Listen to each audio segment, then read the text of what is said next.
2008's Mirror's Edge is a first-person platformer created by DICE and Electronic Arts, set in a city under a totalitarian regime where 24/7 monitoring and harsh punishment for any crime is prevalent everywhere. You play as Faith Connors, a member of a network known as the Runners, who deliver messages covertly across the city. With its interesting visuals and unique gameplay, it's still remembered fondly and played today. So just what made this title such a hit? Let's find out now. The story of Mirror's Edge is a simple one. A political candidate named Robert Pope, who aimed to improve the city via deregulation, has been assassinated, and your sister Kate has been framed for the murder. And on top of that, you are seen escaping from the crime scene. Kate has been locked up, and the regime is on to you. Attorney and mayoral candidate Robert Pope has been found dead at his offices on West Island. Reports confirm that Pope suffered a single fatal gunshot wound to the head. Now you must traverse the city, gathering information and working with others to guide you along the way, and to find out who really assassinated Robert Pope. And several of the people you meet along the way provide bits and pieces to guide you towards your ultimate goal of freeing your sister.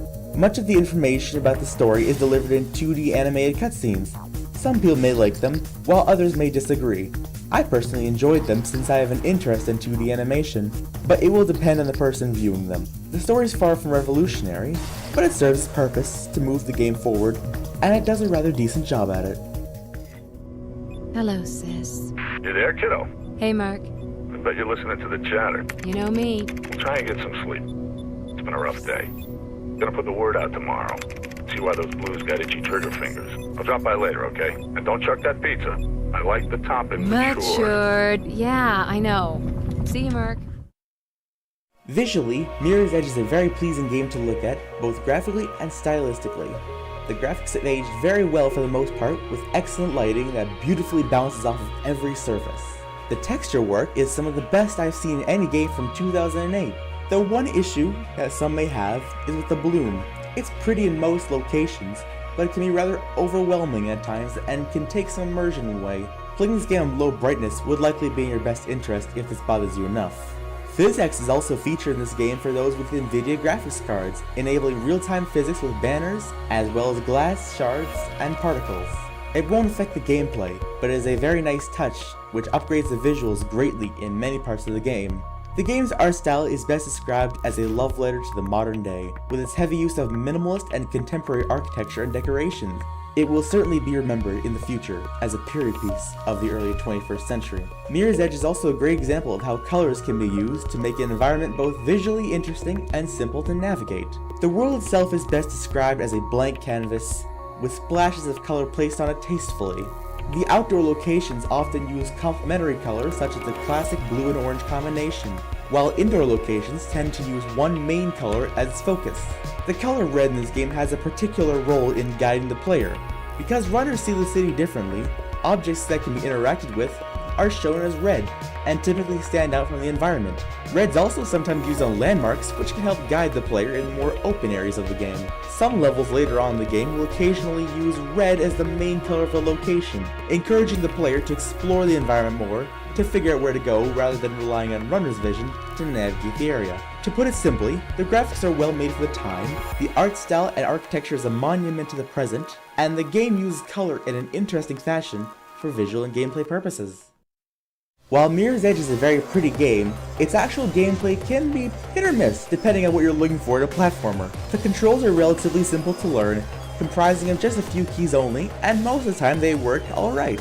The world design is my main gripe with the gameplay. Some of the levels offer consistent action and multiple paths for the player, resulting in fast-paced action and requiring quick thinking. However, some of the levels can feel more slow and restrictive, mainly the indoor sections. While they were still enjoyable, they felt rather slow and a bit off. I feel these sections could have been used a bit more sparingly. As for the mechanics of the levels, they're done very well, with all the interactable elements feeling rather solid. There are a few enemy types, mostly differing in weapons, health, and ease of disarming them. They all feel fair in hand-to-hand combat, and I found them enjoyable to fight against. The weapons mechanic is likely to divide some fans, with some feeling that the ability to pick up weapons and shoot enemies could be a bit strange for this type of game, while others may feel it adds to the value of the experience. It's a mechanic that can be avoided, so those who dislike it can avoid it entirely. It's a rather fun challenge to try to beat it without shooting anybody actually. The levels are somewhat simple to navigate thanks to the runner's vision mechanic. However, for more of a challenge, players can turn this mechanic off, resulting in more exploration being needed to proceed. Mirror's Edge's gameplay is a lot of fun, and many of the levels are very enjoyable. It provides fast action through many of the game's locations, even though some could be improved on. But should that stop you from giving it a try? Certainly not. In conclusion, Mirror's Edge is a beautiful parkour game with some minor flaws, but it is ultimately a great game to play for anyone who is interested in platformers and is seeking something new in the genre. So what's my final rating? Let's get into it. Beginning with the story, it gets a 6 out of 10. It's not exactly an exciting new story with many twists and such, but it's solid and managed to keep my interest in regardless. The graphics get an 8 out of 10 for the time. Not only does this game look excellent, but it even holds up today incredibly well, and I think that's certainly one of the better looking games from its era. And the gameplay gets a 7.5 out of 10 from me. It's innovative for the time, the controls feel good to me, and it plays very well, but some of the levels could certainly be better with their design and pacing. And the game time is rather short, consisting of maybe a day or two of playtime at most. Overall, I'd give this game a 7 out of 10. It's a short yet fun platformer that may just pique your interest. Just remember, this sound will haunt you if you play this game.